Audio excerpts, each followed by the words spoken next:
Good morning dear students, welcome back to CLE Science online class. I hope you all are absolutely fine and doing well at your home.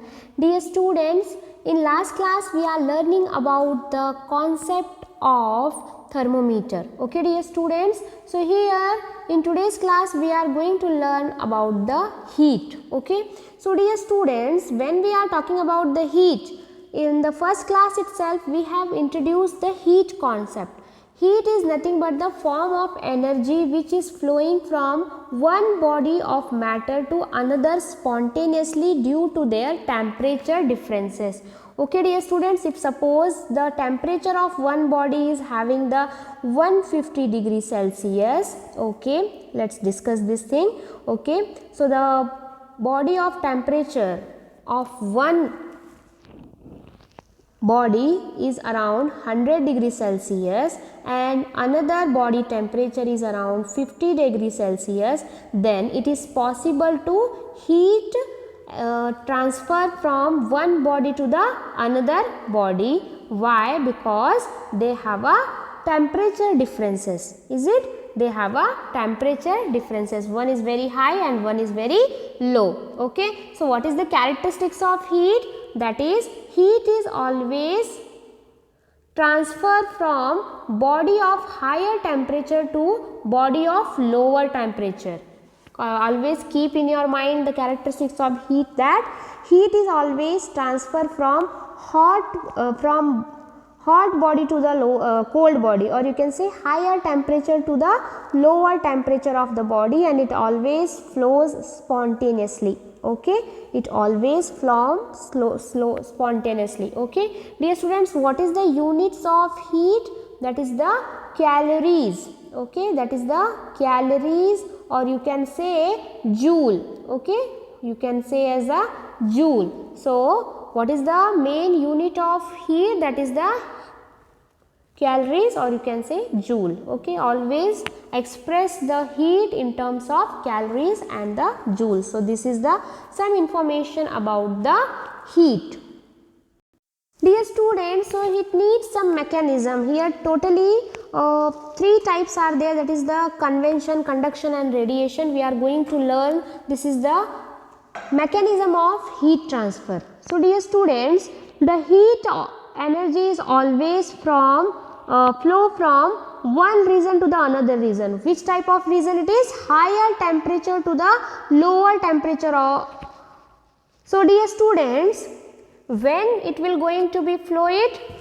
Till the time both attain the same temperature. Suppose dear students, if it is the body, like any one of the body, it's having the 100 degree Celsius, so this having the high amount of temperature, and suppose it's having the only 50 degree temperature, then the energy is passed to the till that time which it should be becomes equal, like a 75. So at that situation, what you can observe here, the transfer of heat is continuously flowing till the attain the same temperature. So this phenomena is known as the transfer of heat.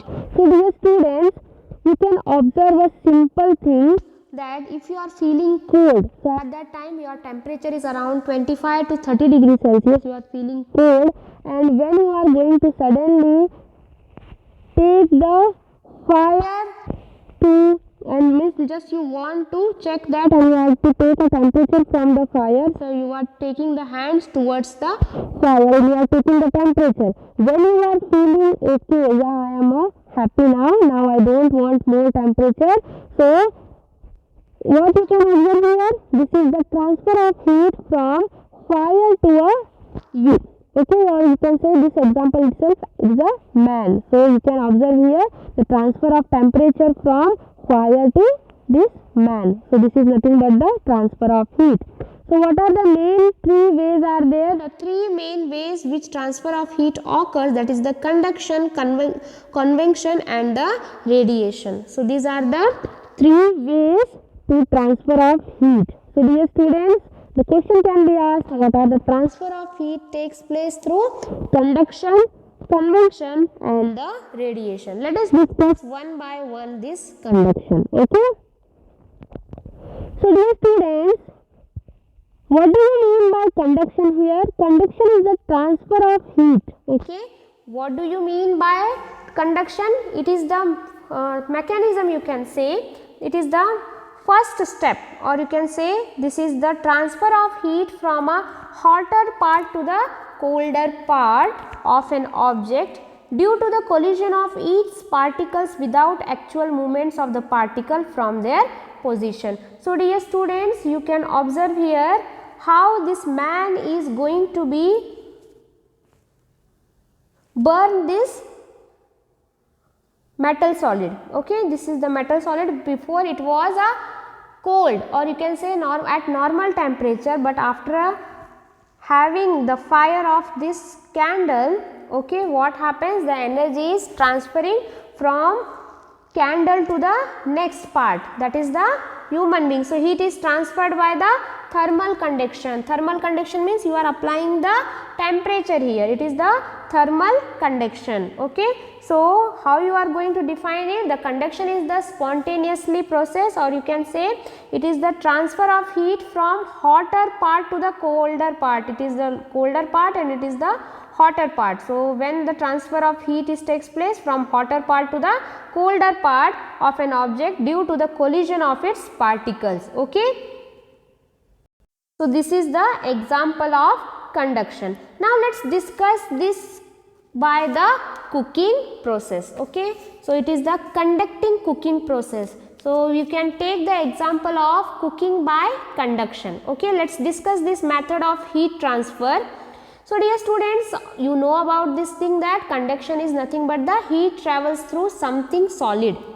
Okay, something solid. We need one base requirement for transferring the heat. Okay, so understand this conduction process, we need to look into the composition of matter. So this is the composition of matter. Here you can observe the matter composition. You know that matter is made up of molecules. These are the some molecules. So in solids, molecules are tightly packed. Okay, tightly packed means you cannot observe that the difference between the molecules. So what happens, if they are tightly packed, they cannot move from one place to other place, or you can say that they are not free to move, but they can vibrate. Okay, they can vibrate. Okay, though means just you can shake it, they can vibrate.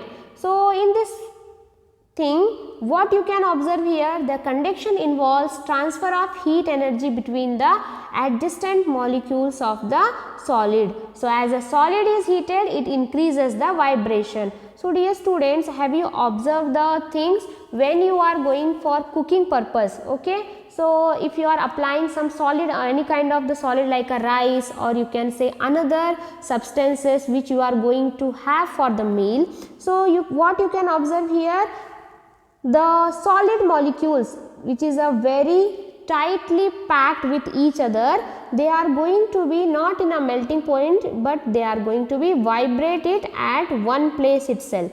Okay, so dear students, just take an example of soup itself. The soup is heated in the pan by convection. The hot soup rises, okay, and cool soup falls to take the hot soup's place. Okay, so dear students, what happened, the lower part of the soup, before it was a cold, but after applying the temperature from the downside, it will going to be transferred the heat from colder place to the lower place. Then what happened, by the vibration process, the upper part will come down and the down part will go to upper. So in this process, you can observe here the boiling point only you can get it. Yes, the cooking process is going on. So heat energy is from the stove is transferred to the pan by the conduction. Okay, so what is the medium here? It is the pan itself. So this is our heat source where the cooking by the conduction is possible, because the pan handle is an insulator and does not conduct heat very well. So dear students, how it is possible to carry this pan handle? Because this pan handle is made up of thermosetting plastic, and thermosetting plastic is a bad conductor of heat. So that's why heat is not possible to transfer here from the pan, because it is a bad conductor, or you can say insulator. So this is the methods of heat transferring by the conduction process. So just we have understand that conduction is usually a slow process, and it can either occur within the body or between two bodies. Okay, so sometimes it can be occur within the body itself, or you can within two bodies. So when they are in a contact with each other, it is possible to transferring the heat by the conduction. So dear students, today we have learned about the conduction process. In tomorrow's class we are going to learn the convection, and next class we are going to complete our chapter radiation. Okay dear students, so just I hope you are doing revision. After completing this chapter one by one, we are going to revise the concept daily, okay, till the complete of examination. So let's meet in the next class. Have a good day. Bye bye.